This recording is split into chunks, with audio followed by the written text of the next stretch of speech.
If we continue to allow the government, which includes the military and police, to use emergencies and tragedies and crises to strip away more of our rights under the guise of safety and security, then they'll have the resources it takes to exploit and create more situations where there are tragedies, emergencies, and crises so they can strip away more of our rights. At least that's what history tells us. And if we don't learn from history, we are doomed to repeat it. A government that's big enough to give us the safety and security we want is also big enough to take everything we've got. Until we're left with nothing and we find ourselves living as destitute slaves on the very soil that our forefathers defended from tyranny. Ben Franklin rightly said that those who give up essential liberty for politically promised security deserve neither safety nor security. What I'm about to say about cops may wrongly lead some of you to conclude that I'm a leftist. But leftists are just as much statist believers in government as any rightists. Leftists bow down to puppet authoritarians like Biden and Obama, just as rightists bow down to puppet authoritarians like Trump, Bush, and Reagan. These are all globalist puppets who explode the national debt, devalue our currency, fund the military-industrial complex, enrich corporate elitists and defense contractors, drop bombs, launch missiles, and wreak murderous havoc across the world. But they do it all in the name and with the consent of the voters who've been beguiled into believing that voting for the lesser of two evils is somehow virtuous. Obama's administration and Biden and Clinton's administrations were working for the money masters, just as Reagan, the Bushes, and Trump have done and are doing. And that brings us to the current administration's desire to create an even larger security and surveillance state through policies and executive orders like Trump's strengthening and unleashing America's law enforcement to pursue criminals and protect innocent citizens. It's Trump's way of saying he's from the government and he's here to help. And because the left versus right paradigm lie propaganda has been so effective, conservatives think that if you criticize oath-breaking, constitution-trampling, and hating cops, well, then you're a leftist libtard. Now, recent tragic events, including shootings and high crime, have given the government yet another crisis that they'll take advantage of. And you can be sure that they won't let any crisis go to waste. You never want a serious crisis to go to waste. And what I mean by that, it's an opportunity to do things that you think you could not do before. But the Charlie Kirk psyop is unique in that it aims to get both Republicans and Democrats on the same page, calling for a beefed up, highly trained and funded and equipped military-style police response. And it's all wrapped up in the cover story of stopping crime, caging criminals, and clearing our streets for democracy. And who wouldn't be on board with that? This is just a small sample of J.D. Vance's recent plea to protect our police officers with federal immunity. If our great police officers find a violent criminal and lock them up, we ought to keep them locked up instead of letting them back on our streets with a slap on the wrist. We want to give our police officers the very best equipment and the very best protection anywhere in the world. We want you guys to have the very best, and we're going to fight every single day to make sure that they have it. It means punishing state and local jurisdictions that restrict your ability to do police work. They just want to do their jobs. They ought to be allowed to do it. The wording here is interesting since the Nazi leaders in the 1930s and 40s attempted to distance themselves from their own personal responsibility for committing horrific crimes with the statement, we were just doing our jobs. If you want to stop political violence, stop attacking our law enforcement as the Gestapo. If you want to stop political violence, stop telling your supporters that everybody who disagrees with you is a Nazi. If you want to stop political violence, look in the mirror. That's the way that we stop political violence in this country, and we've got to do it.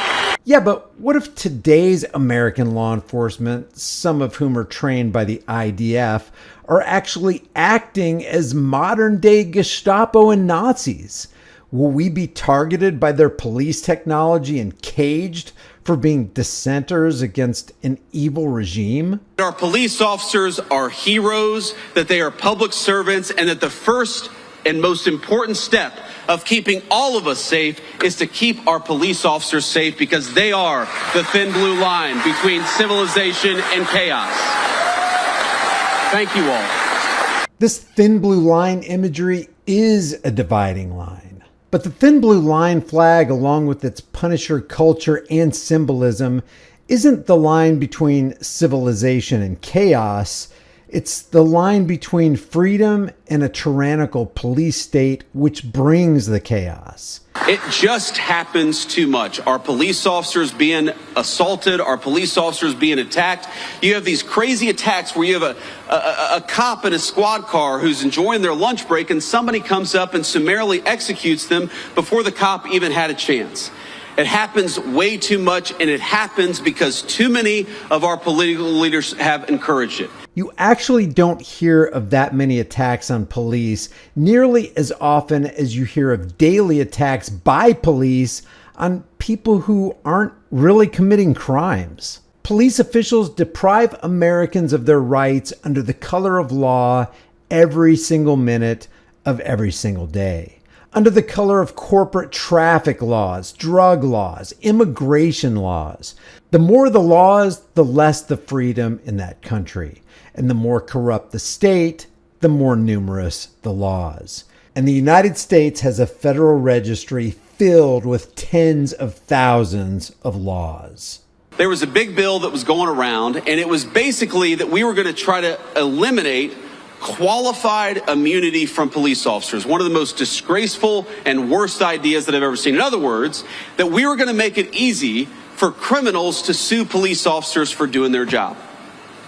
Now, does anybody think, when you see the fake news media and the way they attack our police officers, does anybody think that we need to make it harder for our police to do their job? There's no doubt about it. Vance is an intelligent, articulate guy. So I think he's intentionally simplifying and obscuring the reality of just how qualified immunity is being used by police departments today.